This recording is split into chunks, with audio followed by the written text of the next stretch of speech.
Kia ora, Helen Brahms here, coming to you live from Surprise in Arizona. I hope you're all having a super fantastic sparkling day. Welcome to Before the Dirt Nap podcast number 1875, Following Breadcrumbs. And you're probably going, following breadcrumbs? Yes, it is a term. Following breadcrumbs, just following those little snippets of clues here and there to try and find that connection. And I'm going crazy. I have to tell you, there's this one DNA match that I'm trying to follow up where we are like the ancestry DNA says that we're like third cousins, or maybe half cousins, somewhere along the way. So they have a name that keeps appearing all the way through, and Ancestry has highlighted this name because it is a name that we both have in common on our trees. So I have now created this elaborate micro tree, mini tree inside my big tree. It's not connected to the big tree. It's just one of those little floaters that floats around. And I have to tell you, I'm having fun making discoveries on this tree. And then when new names pop up, I'm quickly into my searching my current tree to see, is that name in my, where else does that name appear? Does it appear anywhere else in my tree? Yes, no, maybe. We found the connection. And so I've kind of found out around where we should be connecting. And I can't make that connection. And it's in this one area where there's the main name. So now I'm sort of like, okay, have we gone far enough with this name? Probably not. Because I suddenly realized that there's a whole bunch of people across this line that don't have any generations underneath them. So now I have to go and find more information about each of these people on this one level where our common, that are just below what our common grandparent would be. And remember I said we're talking about third cousins? Oh shoot, where did I put it? I had it here. Where did I put my, there it is. So, oops, some stuff everywhere else. Landslide. Too many things. So I think it says fourth cousins. So going back to my cousin calculator thing here. And fourth cousins are right here. And for fourth cousins, we have to have our third great-grandparents in common. So I have gotten to the third great-grandparent level. And so now, and funnily enough, on that level, there is only one person sitting on that level currently because I don't have any of their siblings, which I shouldn't need if we are fourth cousins because we would have that particular person in common. So now I'm looking at their children to see, I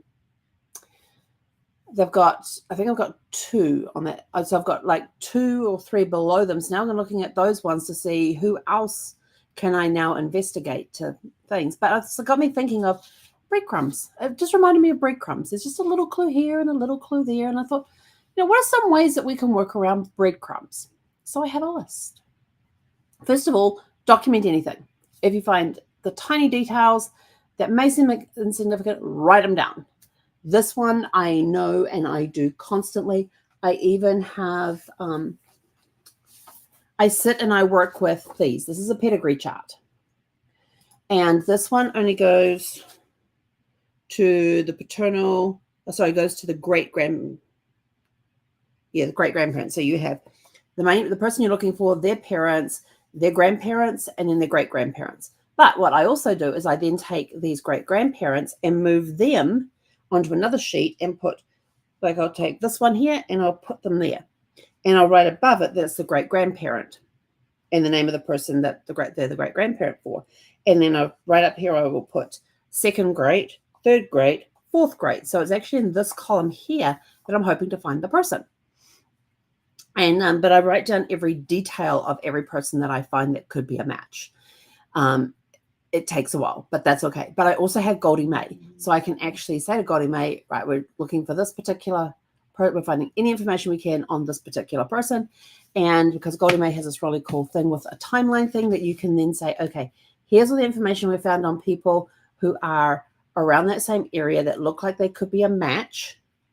And so you can create a timeline and you can click the little button there on Goldie May, and it will create like a subway map. And each one that you're comparing, each has a thing, and you can see if there's anything major difference between the ones that you're doing. So if you're comparing like 4 or 5 different people, that could be that one. It will have 4 or 5 different colors on there, and then one of them might have like an event up here or an event down here, but they're basically coming along the same line, and then they might all drop at the same time, or they might all go up at the same time. It doesn't matter, but you see the differences very, very clearly. So that's a big help. So we can look at everything. We're writing down dates, names, locations, anything that can be used to connect the dots. And another way you can do it is you can actually put it on a spreadsheet, and you can put, this is the information I'm looking for on each person, like their birth date, where they were born, the parents that are listed. If you can find parents that are listed, maybe it's comparing, let's see, it was 1861? 1861. Yeah, the 1861 England census, I had several people that were of the same name around the same area. Now, this is where maps come in very, very handy. So I'm looking in Cornwall area, and Cornwall is that little piece down the bottom of England. It's just like this little bit that's right there at the bottom of England. And it's a very, thing. It's just that little jut out piece at the bottom of England there. That's known as Cornwall. And there's different counties within that area. And it's not actually a separate, although it could be a separate country from, like Wales is attached to England, Scotland's attached to, Cornwall's attached to England. Because even on my DNA makeup, it actually has it. English, Cornish, which is from that little area down there, Scottish, Irish, Irish, Scottish, because it shows I have more Irish than Scottish in me. And then I get the Swedish, Norwegian, and Iberian. Those are my ones that I'm made up for. And Iberian is on the coast of Spain. For those wondering where Iberia is. So it does have Cornish as a separate DNA thing on there, which is that little piece down. Maybe it was, I don't know. I don't know much about the history of Cornwall, but maybe I could go and look it up, because maybe it was its own separate little country at one point. But anyway, so I've got the maps up there, and I'm typing in these little names and seeing how far away they are. Because back in the 1800s, people didn't travel a lot. So if you've got, this whole family is from this one area in Cornwall, which is down in if you're looking at the map of England, it's down in the lower the lower southeast corner of Cornwall. And then when I'm typing in other names and it's putting it in other areas, even on a common map, I'm just using maps. I know it's not, maybe the place names have changed and things like that. But the cool part is that it's showing me in general what the drive time is. And I'm looking at the drive time because we have cars that get you there very quickly. They would have either walked or had horse and buggy. And so it's got the cars and it's got the horse and buggy, not the horse and buggy, it's got the walking thing. Horse and buggy would be really good if it had that, like ancient times or something. But it has the horse and there we go again. Has the walking time as well listed. And so I look at the walking time, maybe like 7 hours. I'm like, there is no way in hell they've done that they're going backwards and forwards and all of this. And so I'm looking for those that are grouped in that small area, in that southeast corner of Cornwall, to see, an hour walk, quite possibly. That's like, I don't know, 20 minutes on a horse. I don't know. Because they had horses back then. So there was a little faster transportation, but, it's like a 10-minute drive from this town to this town. I've got, and I'm going through these different areas and things. So I'm looking to see for those people that are in that little southeast quadrant of Cornwall, and if they're in the northeast, the northwest, or the north-south, northeast, northwest, west, south, southwest, it's probably not going to be that person. But I put the information down anyway, because if I don't write the information down and it is that person, how am I going to get back to them? So so write everything down. The locations, you want the dates, you want names, you want locations. You want to build a timeline. You want to organize the clues, and that's what I'm talking about with the Metro map and Goldie May, that you can organize the clues into a timeline to see if there's patterns or connections emerging. Sometimes seeing events chronologically helps make sense. And trust me, when you can see things on a timeline, it totally makes sense. Like you can go, okay, there is no way in heck it is that one there. I mean, that one's like above here. Everybody else is down this one. So yeah. Look for indirect evidence. If direct records are missing, look for alternative sources like neighbors and census records, property records, or even local newspapers. Direct records are things like birth certificates, death certificates, marriage bans, and bans are things that would be read in church for a certain number of weeks leading up to the wedding. And some marriage bans will list the actual date of the wedding on there, and will list the dates that the bans were read, and then the date they actually got married, which is kind of cool.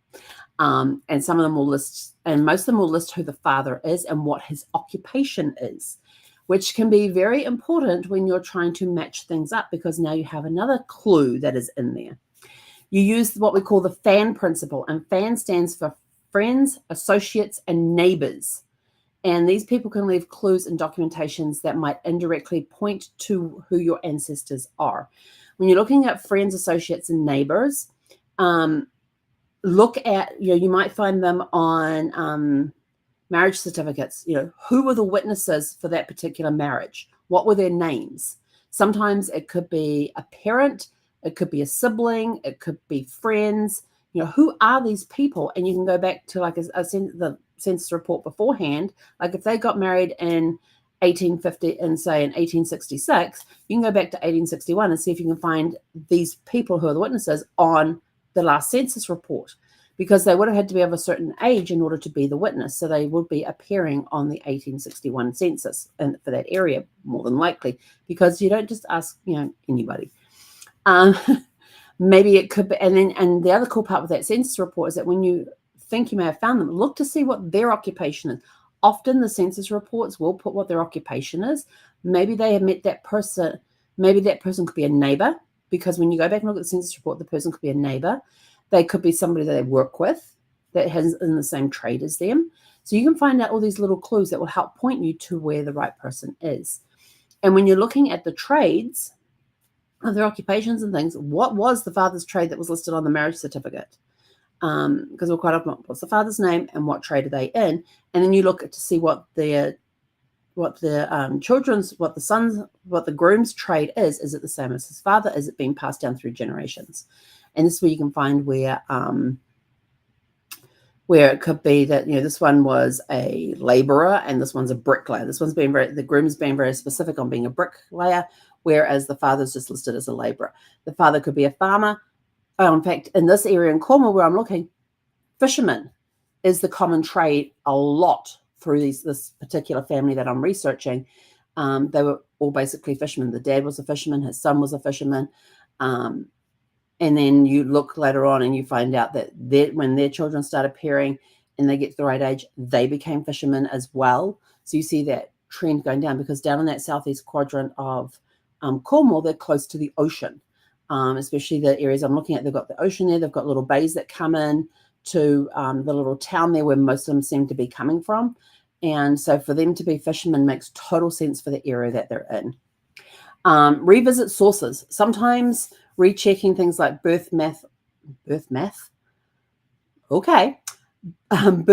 deaths, or marriage records with fresh eyes will reveal connections that you may have missed earlier.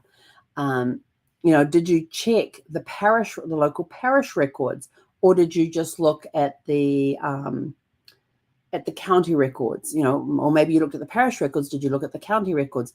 Sometimes when you're going through, especially I found with Cornwall, is that it will have select English baptisms or select English births, and I might find them in there rather than in the parish records of that parish. And they all seem to be going to, and this one family all seems to be going to this one parish as well. And here's the other thing too that I have discovered, is that certain last names are popping up within this one family. And so now I'm like looking at, okay, well, here's the main name that we are researching, but these names here are commonly appearing with the main name. And it could be that the daughter here is marrying into one of these other families. So there's a very tight community in this area. And when you go and you research this other family, and you find the connections between the two, you could find that they've got, in one case they had, there was two brothers who married two sisters from the same family. which, it happens. I found one where the husband and the wife both had the same last name. And so I'm like looking at going, okay, how are they related before they got married? It turned out they were first cousins, because by the time I had found who the parents were and then found, and I thought, okay, so we've got these parents here and here's their parents. And I'm like, it's the same parents. And so I went and had a look at the census report. That was like one of the earliest census reports. Had a look at that, and sure enough, there they all named. And I'm like, okay, so first cousins got married here. But I'm also finding, like I said, finding these other families which are appearing to be repeated throughout. So there's times that this family will get married into this family over here, and then a couple of generations, somebody from this side will come over here and get married to somebody from this side. And sometimes it's a daughter marrying into the family over here where the son is, or sometimes it's the daughter here marrying one of the guys over here. So there's a lot of going backwards and forwards between about 6 different last names. And so it's a very, very tight community. And one of those names I happen to have in my main tree, but when I look to see where in my main tree it is, knowing how my tree is working and everything else, I know that even if they are related to that particular part of the tree, they are not going to be 4th cousins. They're going to be something like 7th or 8th or 9th cousins. So I'm just sort of like keeping an eye on that as well. And I'm checking, and even though it says it's on my maternal side, I'm checking both sides of my tree. When I go in, it will search anywhere. And the other one, and so you've got, let's see, I've given you 5, there's the 6th one.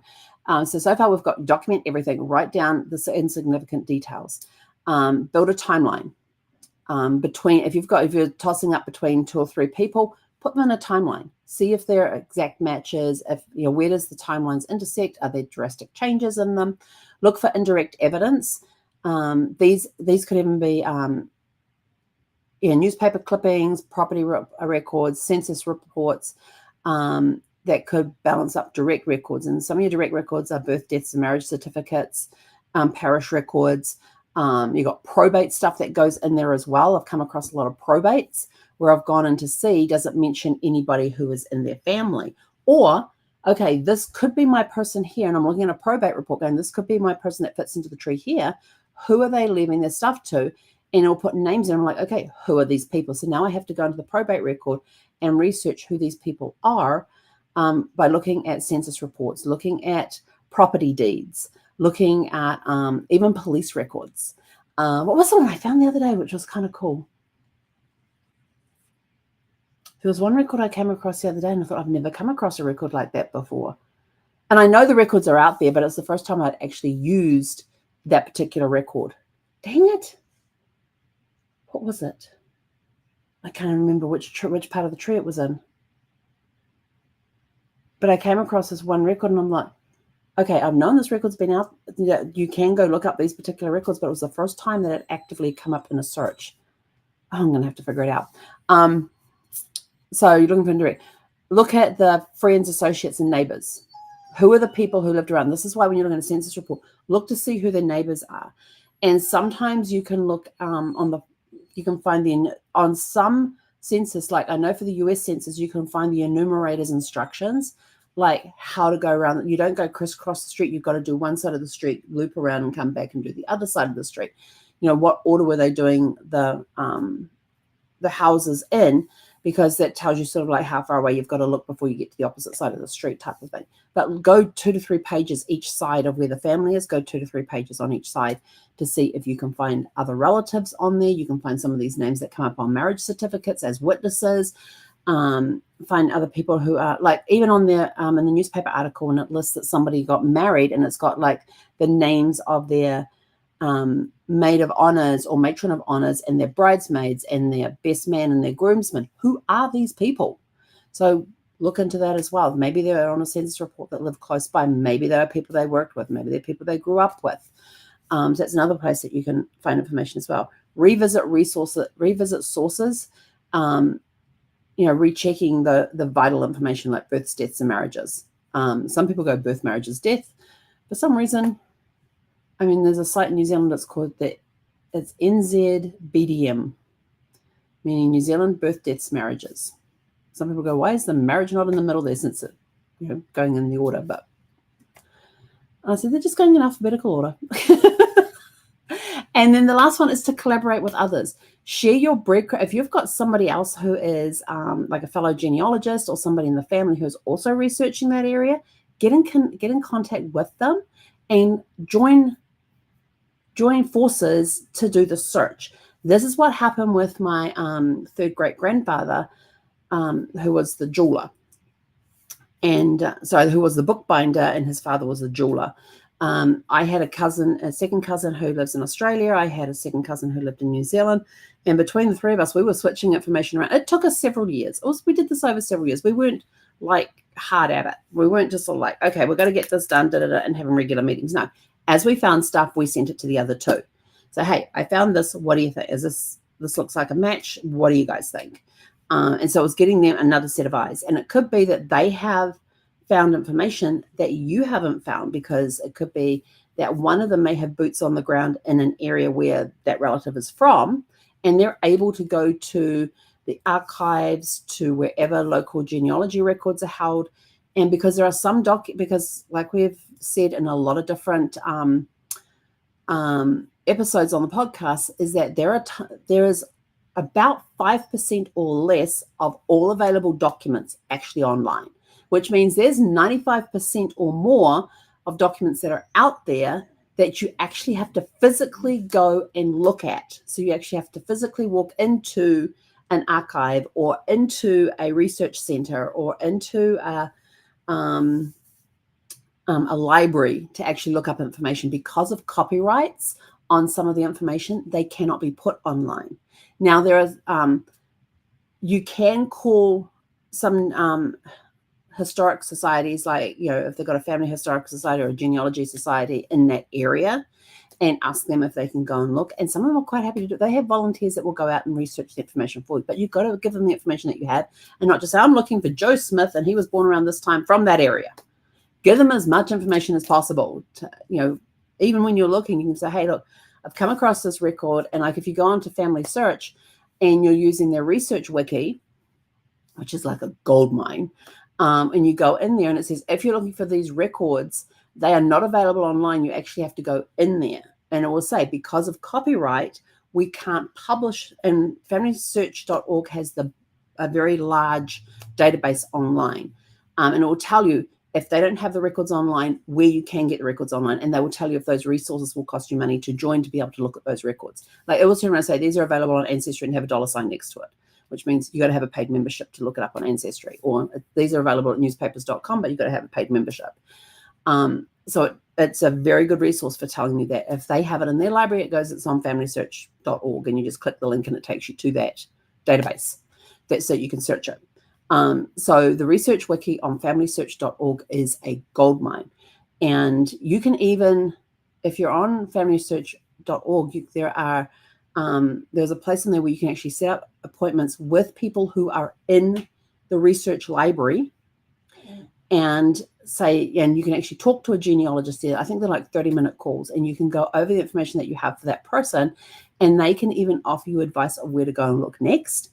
They may even have people that can go and look up the research, because they've got their catalog right there, and they can see what information that they have in the library, and they can tell you whether or not, you've got to come in person to see that information, or we can get somebody to go and pull that information out and take a photocopy of it and send it to you.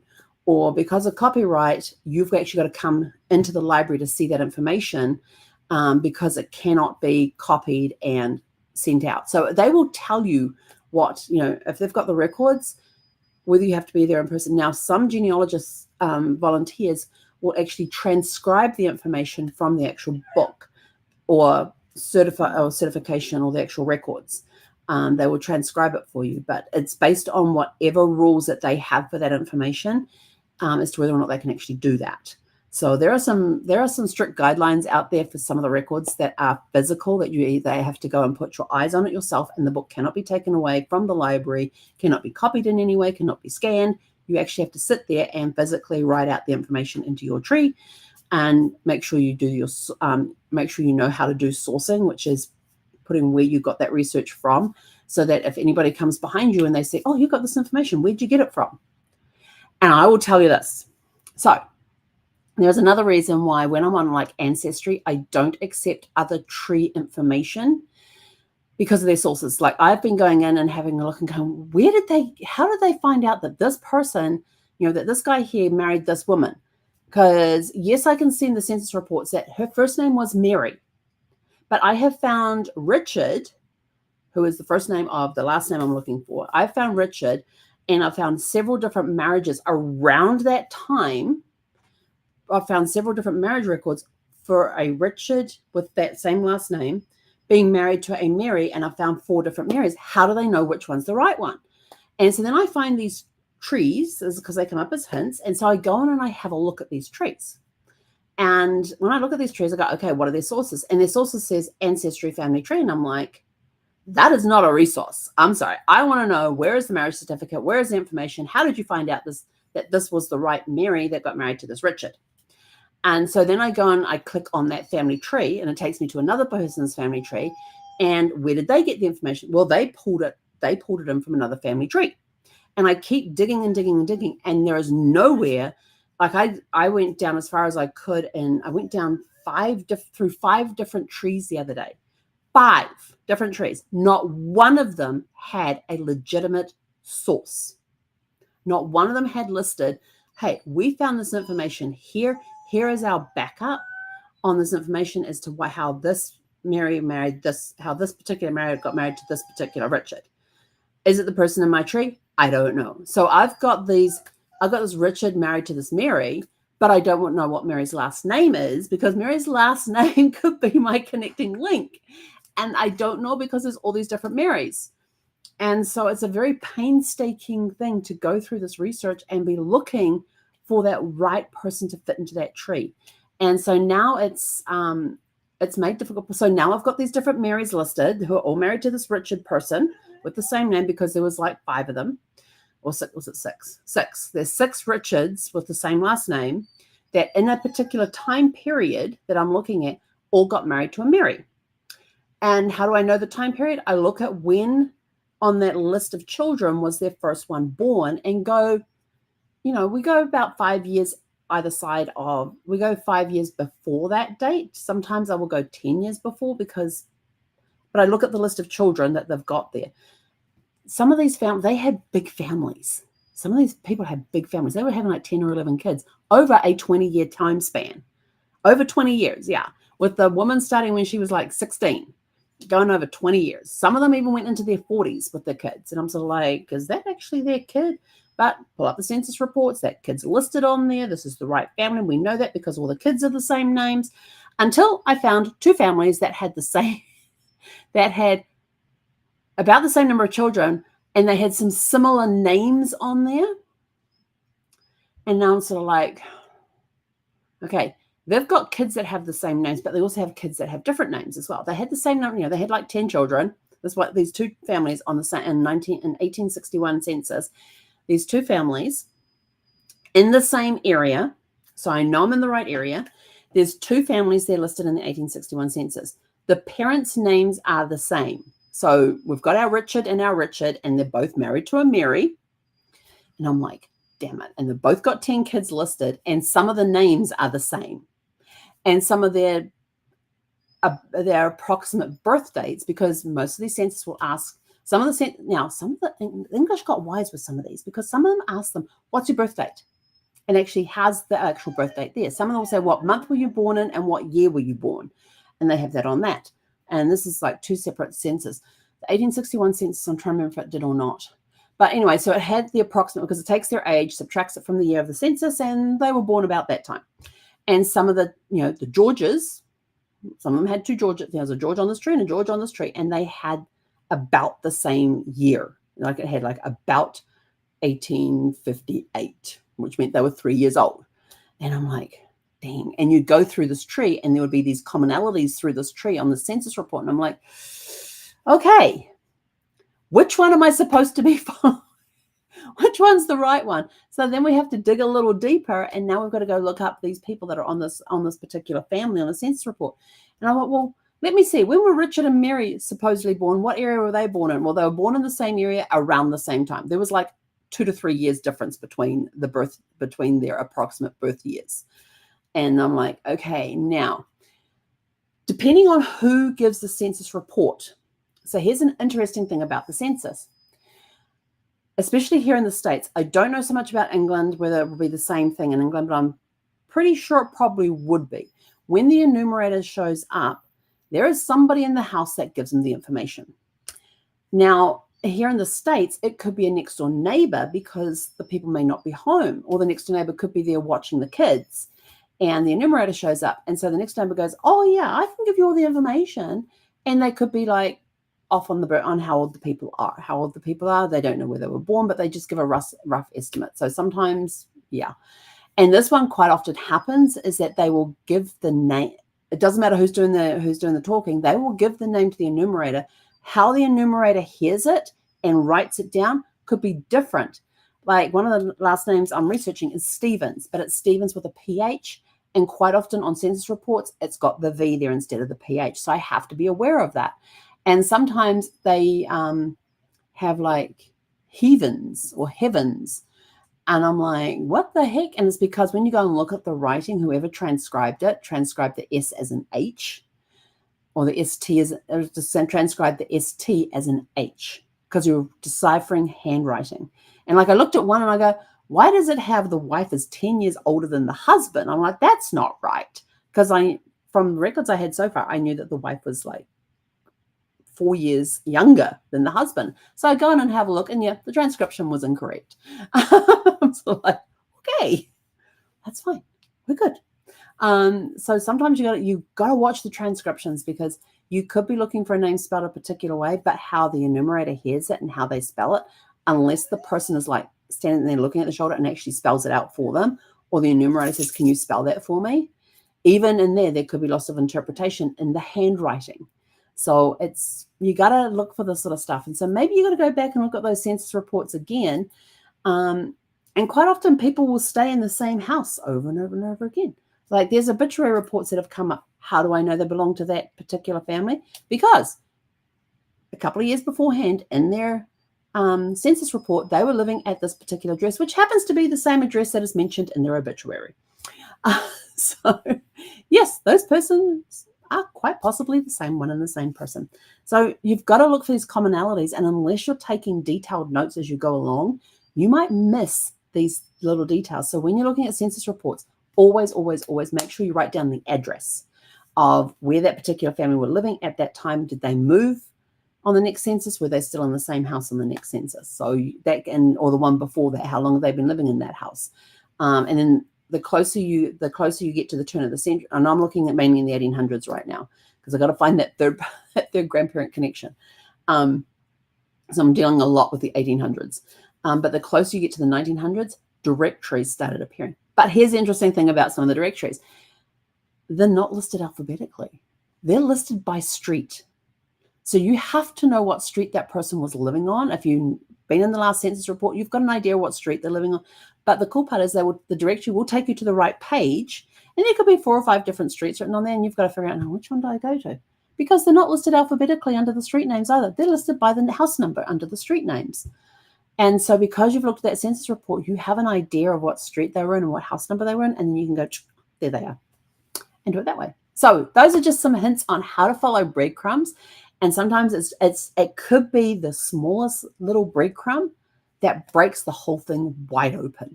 So I'm just going to go back and look for Richard and Mary and find out which Mary is in charge of this particular family here. And sometimes you can find it because sometimes on the baptismal records, this was an inconsistent thing back. So I'm finding it was an inconsistent thing. Sometimes on the baptismal records, it will put the wife's maiden name for the mother. But then you got to figure out, is that the right William? I tell you, on the Eakins side, when I'm researching that in the 1800s, Thomas, William, George, James, and John. Those are the 5 most common first names in my family tree on the Eakins side. I tell you, it's like looking for John Smith. Even if you're in a 5-year period, it's like looking for John Smith because everybody had Georges, everybody had Thomases, everybody had Jane.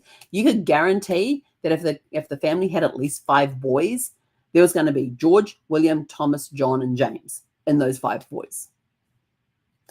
They were just very, very common names at that time, in that time period, to be looking for. So sometimes you got to dig it. And this is why it took us so long to find the William Eakins. Oh, no, hang on. He wasn't even Eakins. He was Price. So yeah, this is why it takes so long to find people sometimes, because they have a common name that is used throughout. Now, here's another hint that will help you. God, they're just popping into my head, and I've got to go take the dog for a walk. Another hint that will help you is that look at the kids' middle names, because sometimes they would take the surname of the mother and use that as their middle name. They actually had a naming process. I'll have to go back and see if I can find it. But the middle name was, especially in the older children, could have been the maiden name of their mother. Or it could have been their mother's maiden name. So you've got a couple of hints there. So if you get like a Goodman or a Smith or a Johns or a Patterson or a Peterson or whatever in there, start looking for women. Was there a Mary Patterson that got married to Richard? Because that name's appeared there. And this is how I found the mother on one of the Marys to the Richards, because her 2 oldest children, one boy, one girl, had Goodman as their middle name. And I'm like, okay, was there a Mary Goodman that got married to this particular Richard? Found it. Is it the right Goodman? Is there any other Mary Goodmans out there, or some other reason there's a Goodman? Could it be the mother's maiden name? So you got to go and research that to see if that. And no, it wasn't. It wasn't Goodman. It was her. And I was like, yes. So that was one Richard and Mary that we found being the right one, because of that mother's maiden name being tucked in there as a middle name for their child. In fact, it wasn't. In fact, there was one that the oldest child had Goodman, and their youngest son had Goodman as his middle name as well. So we were able to put those 2 together in the same family and go, yes, got a family connected. So just looking for those little breadcrumbs. You never know where they're going to leave you. And with that, if you have any questions about any of this, please reach out to me. I'm always available. Just send me a private message, and I'm more than happy to answer any questions that you have. Go out and don't forget to come join us in the Love to Read book club, where we are currently reading The Traveler's Gift. This is an awesome, awesome book. Can't wait for the discussion on October the 5th on that book. But anyway, go out, have a super fantastic sparkling evening. We'll catch you guys back here tomorrow evening at 6 p.m. Pacific. Hakonara.